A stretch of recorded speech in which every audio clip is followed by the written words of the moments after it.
Good afternoon, everyone. Good afternoon. Thank you very much. I'm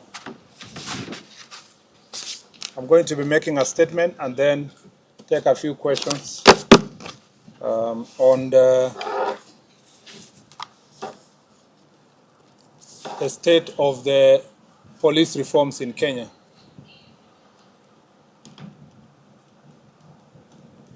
In the past few years, police reforms have gained significant momentum following the infusion of National Police Service, its objects and functions in the Constitution of Kenya. These milestones have led to institutionalization of various reforms in the service, and this has resolved historical systemic issues, ensuring that police aligns with our democratic principles and constitutional standards. Police reforms in our recent past has become a focus of accountability, service ethics, and restoring public confidence, breaking away from the outdated colonial legacies. Article 244 of the Constitution of Kenya mandates the National Police Service to strive for the highest standards of professionalism and discipline among its members. Progressive police reforms globally aim to enhance public safety, improve public and community relations, and strengthen accountability. The Constitution further obligates the National Police to comply with the constitutional standards of human rights and fundamental freedoms. The servicemen and women are required to be trained to the highest possible standards and competence and integrity to respect human rights, fundamental freedoms, and dignity. Undoubtedly, the officers have committed themselves to their professional duty, and we have a tremendous improvement of policing in our country today because of these continuous reforms. We therefore applaud the personnel that have committed themselves to constitutional obligation of ensuring highest standards of professionalism and discipline. We condole with the families of those officers who have lost their lives in the line of duty. Regrettably, in the last 10 years, we have lost over 600 police officers directly in the line of duty while working to secure our country, to combat crime, and in enforcement of law and order, including during public protests. The strength and sustained growth of our nation could not have been possible without the brave, selfless, and dedicated service of our gallant security officers. Their commitment and sacrifice have been instrumental in ensuring the safety and stability we enjoy today. Nevertheless, we continue to face immense challenges in our pursuit of ideals enshrined in Article 244 of our Constitution. These challenges compel us to relentlessly strive for legal, institutional, and constitutional reforms aimed at enhancing the quality and the effectiveness of our police service. The Kriegler report laid a foundation towards police reforms in Kenya. Unfortunately, despite this well-intentioned framework and constitutional backing, meaningful reforms have stalled. Key challenges such as the limited operational independence, inadequate resourcing, and increased cases of police brutality and impunity have reversed much of the initial gain. As such, the promises and ideals of Kriegler report remain largely unfulfilled, even as public demand for a reformed, accountable, and rights-respecting police service continues to intensify. Upon assuming office in 2022, the President of the Republic of Kenya, His Excellency Dr. William Ruto, established a task force to look into critical reforms in the National Police Service, Kenya Prisons, and National Youth Service. The task force dutifully pointed to the need for several administrative, policy, and legislative reforms.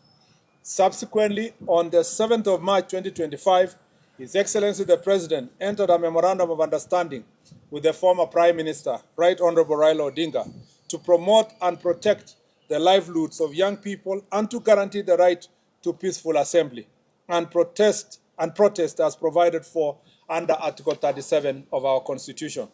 It's against this high-level commitment that the ministry is intensifying efforts to implement relevant policy and legal reforms aimed at fully realizing the ideals and aspirations espoused in the task force report and the memorandum.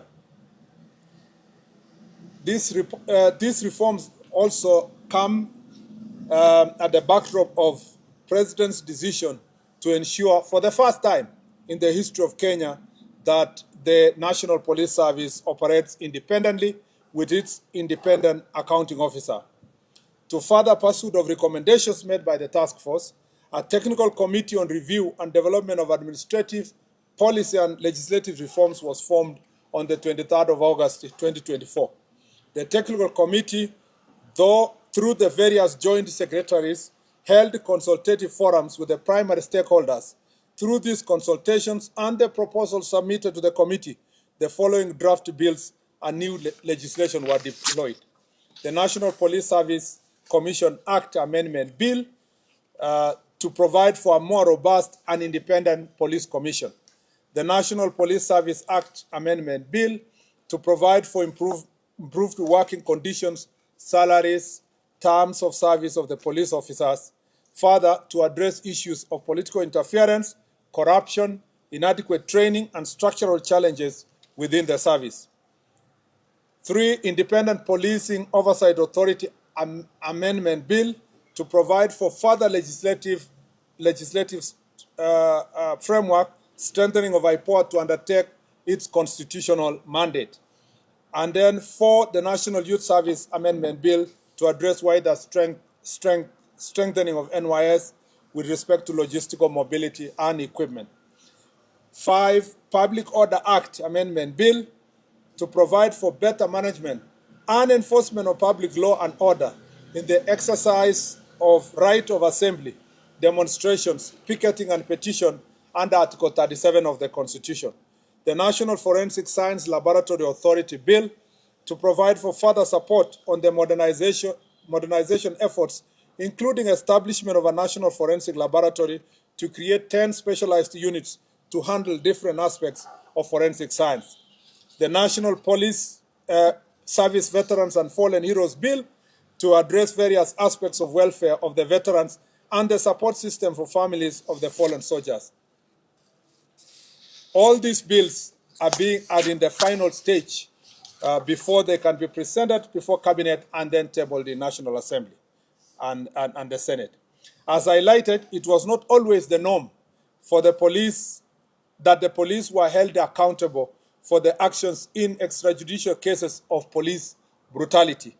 Post the 2010 Constitution, we have had remarkable accountability framework that have led to the punishment of police officers, such as in William Kimani murder in 2016, where 3 police officers were convicted of death for the murder of human rights lawyer Willie Kimani, his client Josephat Mwendwa, and their driver Joseph Muiruri.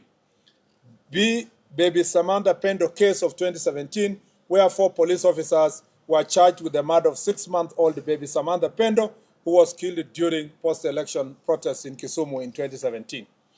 3, Martin Koome murder of 2013, where police officer at the rank of an OCS was found guilty and sentenced to death for torturing a suspect to death inside a cell. Among many other instances that the police have been dealt with, family for breach of law and the Constitution. Although we have experienced worse incidents in the past, the progressive nature of our law and policy will soon make such occurrences rare in our country. Incidents such as bodies being dumped in Yala River, the case of Indian nationals killed in a container at police station, cases of abductions, incarcerations, detention without trial, and recently the death of Mr. Albert Ojwang, while in the hands of police, among others, must be punished by law, and those involved will soon be held accountable. Globally, countries have made significant strides in attaining police reforms. Instances such as public outcry, social movements, and specific instances of violence or misconduct have led to significant and relatable scenarios of police reforms. As a government, we are duty-bound to uphold the highest possible standards in safeguarding the security, formulating priority areas of reform and enforcement of law. Our goals remain delivery of professional, accountable, and citizen-centered policing that meets the aspirations of our Constitution. To realize these objectives, the Ministry of Interior and National Administration remains firmly committed to pursue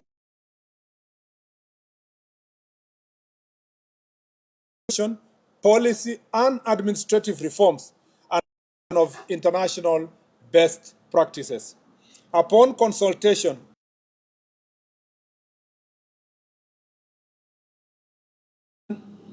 in the aspiration of fulfillment of Constitution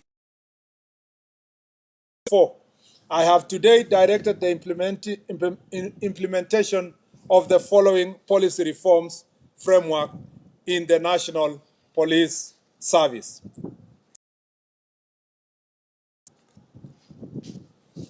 On CCTV surveillance, it shall be mandatory to equip police stations with CCTV surveillance to enhance transparency and accountability.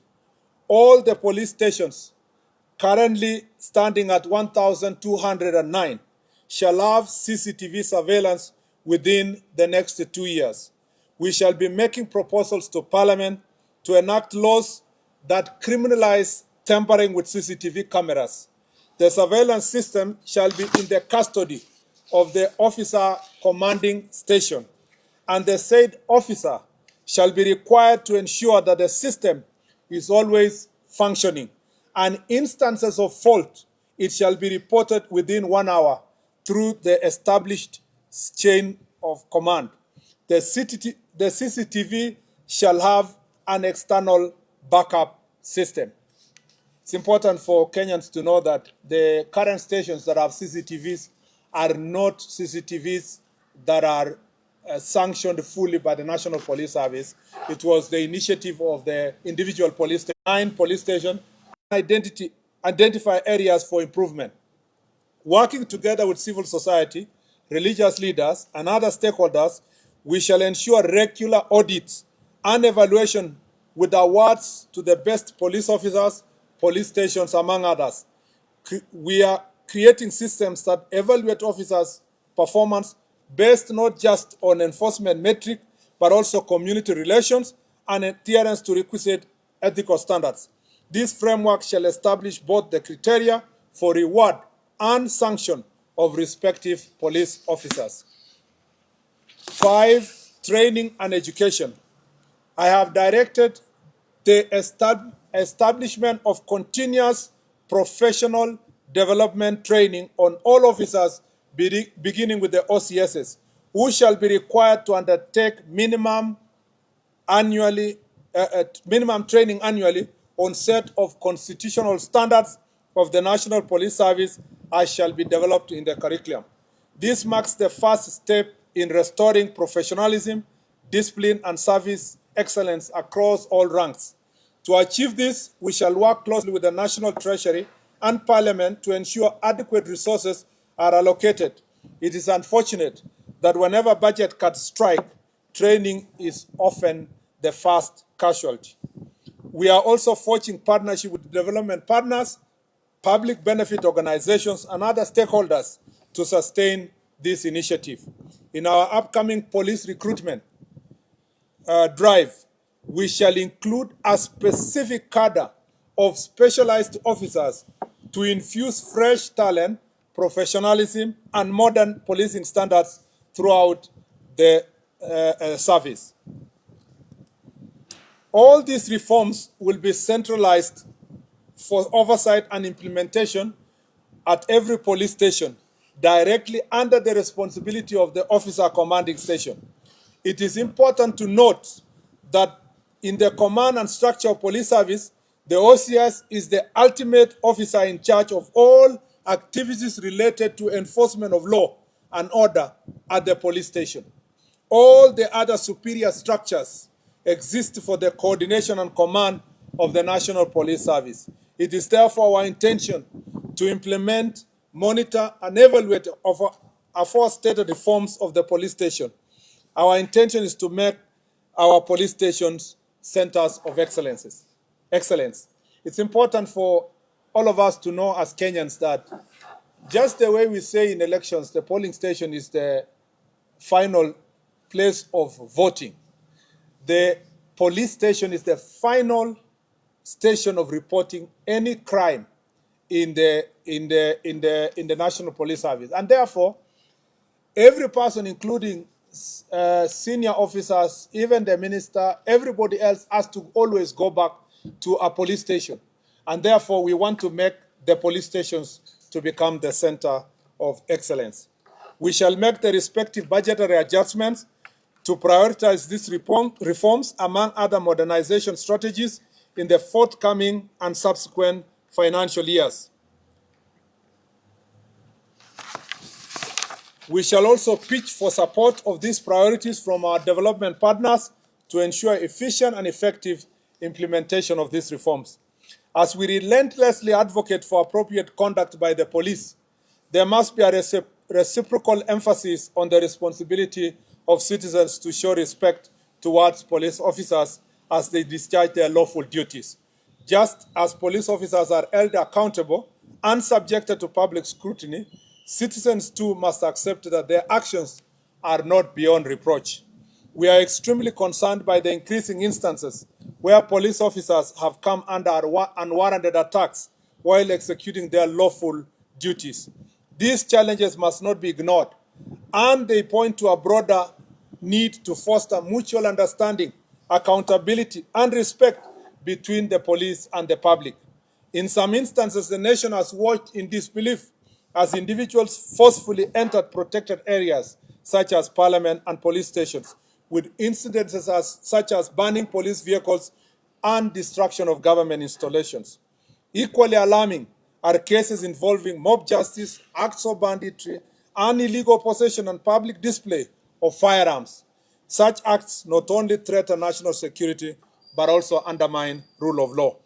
In conclusion, I wish to give my highest assurance that the Ministry of Interior National Administration, working in concert with other government agencies and in close collaboration with the people of Kenya, will continue to pursue and implement the much-needed reforms within the security sector.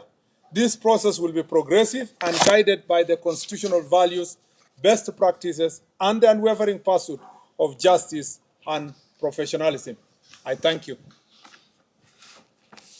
Are there any questions? Yes. We shall, for all the questions, please name and maybe the media house you represent. Okay.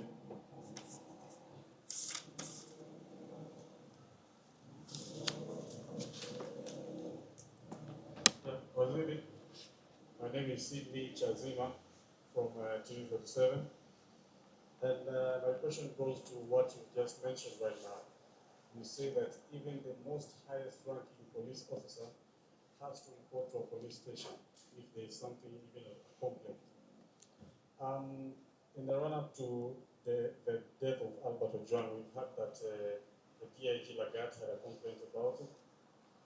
We would like to know which police station you reported to, if there's an OB, and if it is the DCI, was it documented or just a word of mouth? Then, secondly,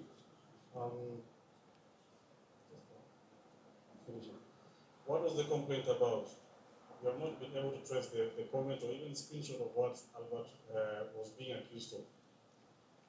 And finally, I've asked if there's an inventory of how many tenders or weapons that the government has entered into since 2023.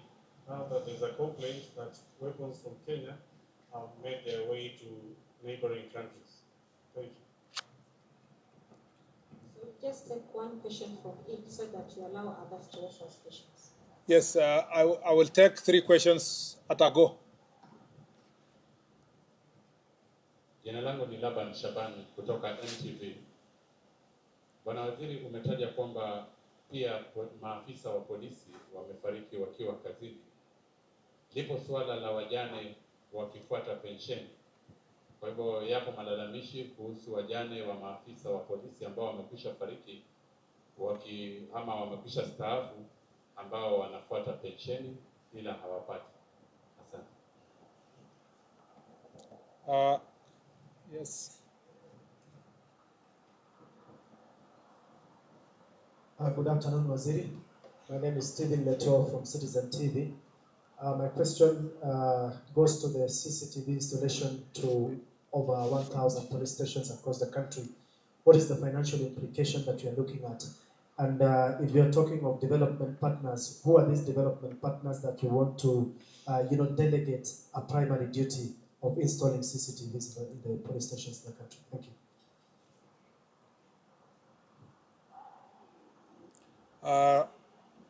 Let me start with on the issue of on record in the Senate, and therefore, because of the advancement of the investigations, I'd rather leave it to that position.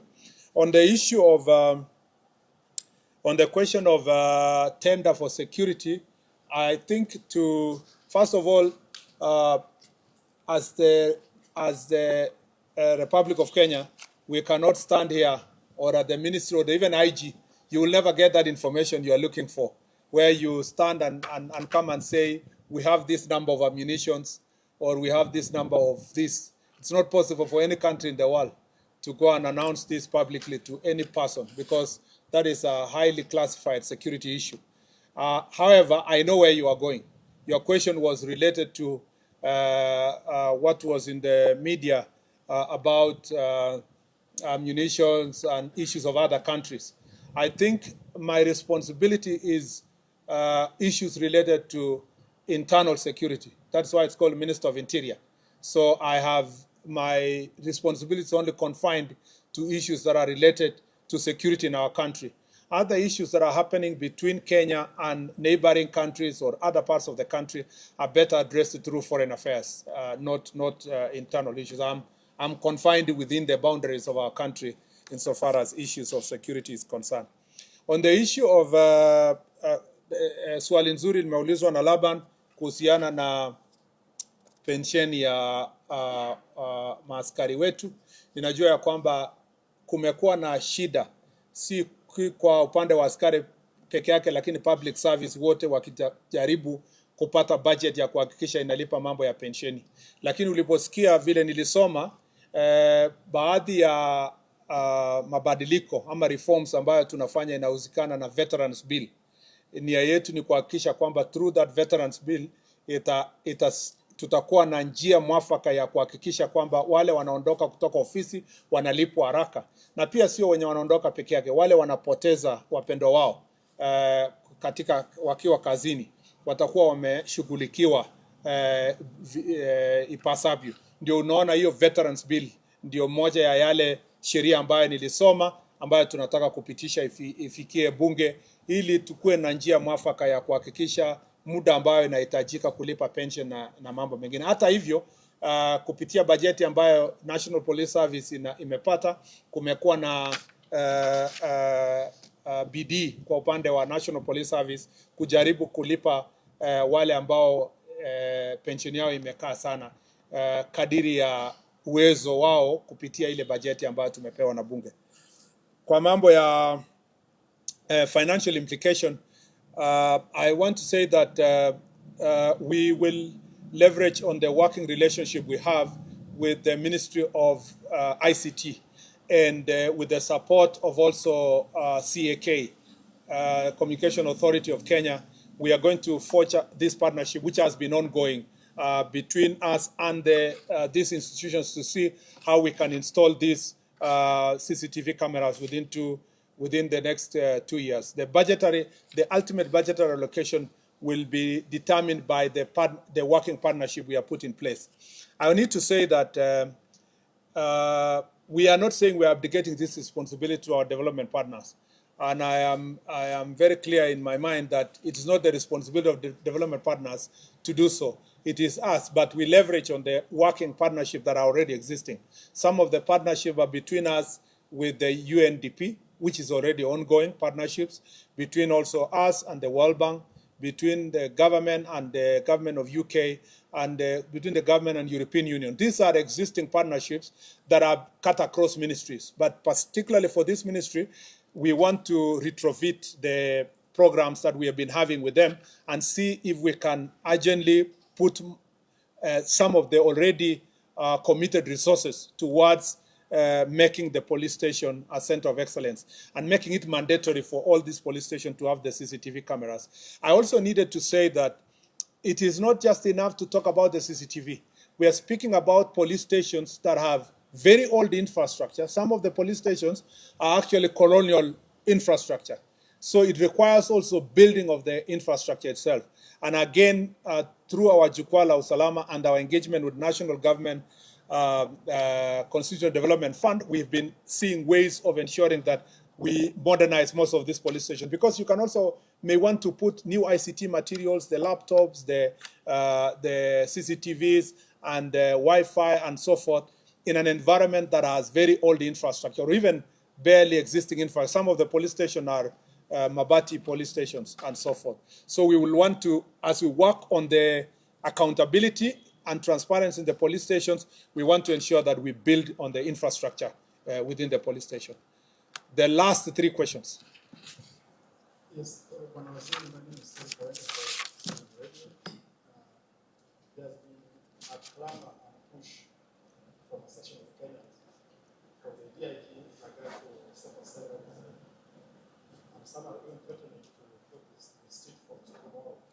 From where you sit, do you think that's the prudent path to take you to suppress the tension and the pressure of protest ahead of tomorrow?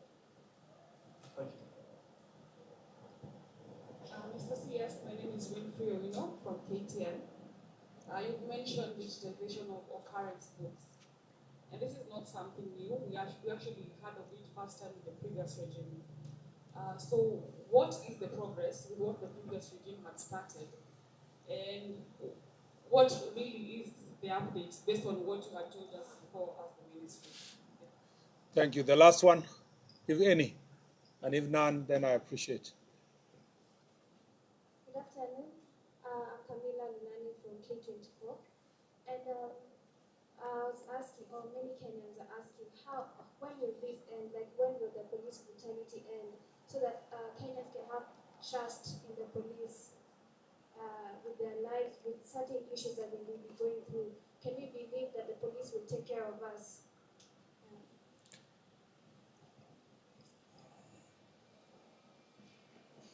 Thank you very much. First, let me say that on the question of the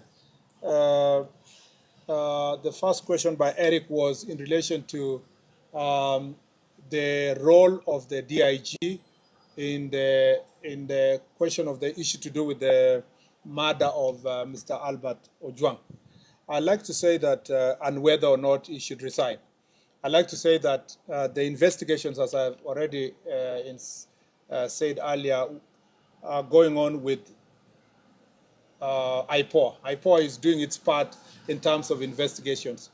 DIG Lagat is a seasoned police officer who understands what it takes to carry out matters of investigations and where or whether or not his conduct or act or position can affect that investigations. And I think we will cross the bridge when we reach there, when there is a closer relationship between the investigation that IPOA is doing and what he considers to be an interference, I think we will cross that bridge when we reach there. At the moment, let's leave the IPOA to do its part, but also the DIG himself to assess the extent of his involvement based on the investigations that are going, or his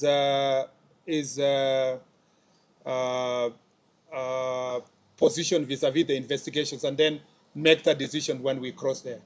I would not like to be the CS who will make that decision for him. It is important that that is achieved, the threshold of the investigations, where it is, and whether or not the DIG will see that his position or position in office is going to interfere with that investigation. I'm sure when that threshold is achieved, we will cross that bridge when we reach there.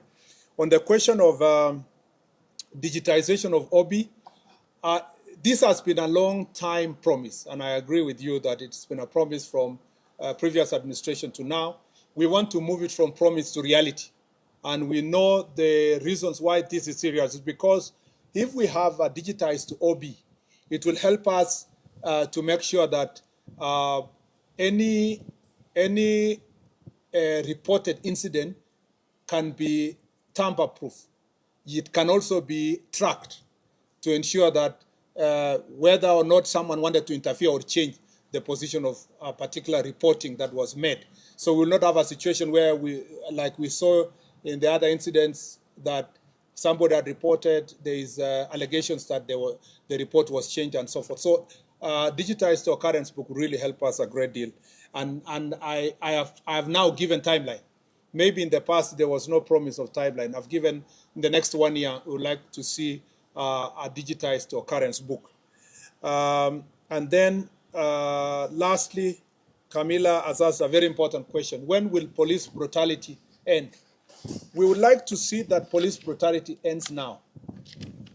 It is the duty of any right-thinking member of society, including our cabinet secretary and government, to see that police brutality ends immediately.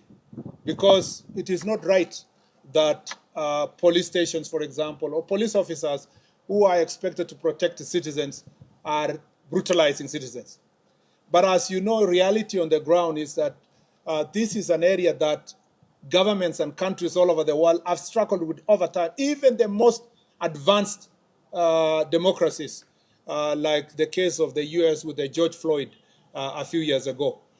But very conscious societies will ensure that when an incident happens like the one for Mr. Albert Ojwang, you don't, as unfortunate as it is, you don't allow that incident to be part of the statistics.